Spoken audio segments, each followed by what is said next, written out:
श्री गोपाळ कृष्ण भगवान की जय। लीला नंबर 30। पंचकौड आचार्याची भूत योनीतून मुक्ती। सर्वज्ञ पूर्वार्धात बीड गावी दक्षिणेश्वराच्या देवळाकडे जात होते। सोबत पद्मनाभी देव होते। त्याच रस्त्याने स्वारस्त भट येत होते। सर्वज्ञांना बघून तोंडावर आडवा कपडा टाकून निघून गेले। तेव्हा बाईसाने विचारले, बाबा हा पलीकडे स्वारस्त भट तर नव्हे? सर्वज्ञ म्हणाले, हो तेच आहेत। पुन्हा बाईसाने विचारले, पण बाबा ते आपल्याला पाहून सुद्धा असे आडवे आडवे का जात आहेत?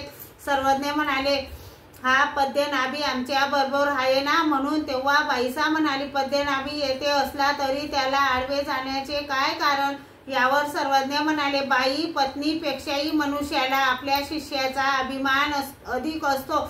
यावर सर्वज्ञांनी एका कांतील पंचकौड आचार्याची गोष्ट सांगितली। एका गावी आम्ही एका सावकाराच्या घरी भिक्षेला गेलो।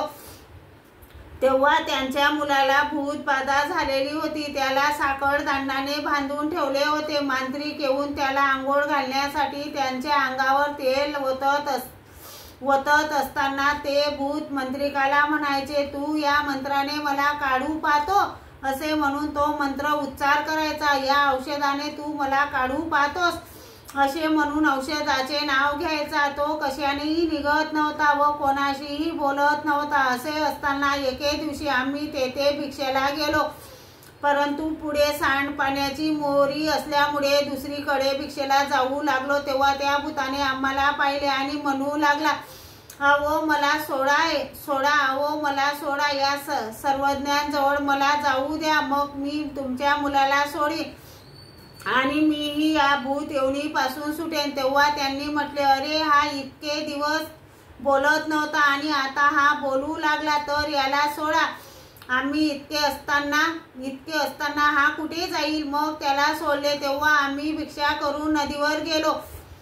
श्रीचरणाने खडकावर पाणी शिंपडले व त्या स्वच्छ खडकावर भिक्षेचे अन्न ठेवले व जेवण करू लागलो। तेवढ्यात ते भूत आले, आमच्या पाठी मागे बसले। मग विनंती केली, जीजी मला या सर्वांना कळू द्या, जीजी मला आपला प्रसाद द्यावा।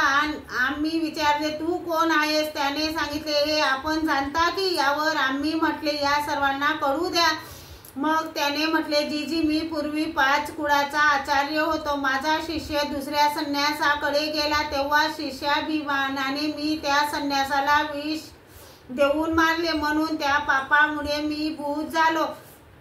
आम्ही म्हटले, आमच्या समोर आल्यानंतर अंगातले भूत राहत नाही। तो म्हणाला, तर जी मलाही मुक्त करावे जी। आम्ही त्यांच्यासाठी जेवणाच्या ठिकाणी थोडासा प्रसाद म्हणून ठेवला व थोडेसे बाजूला झालो।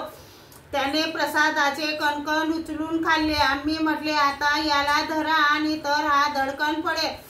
मग ते भूत त्या मुलाच्या देहातून निघून गेले। त्या सावकाराने आम्हाला त्यांच्या घरी नेले, तेल उठणे लावून आंघोळ घातली, पूजा केली, आमचे जेवण झाले, मग आम्ही तेथून निघालो।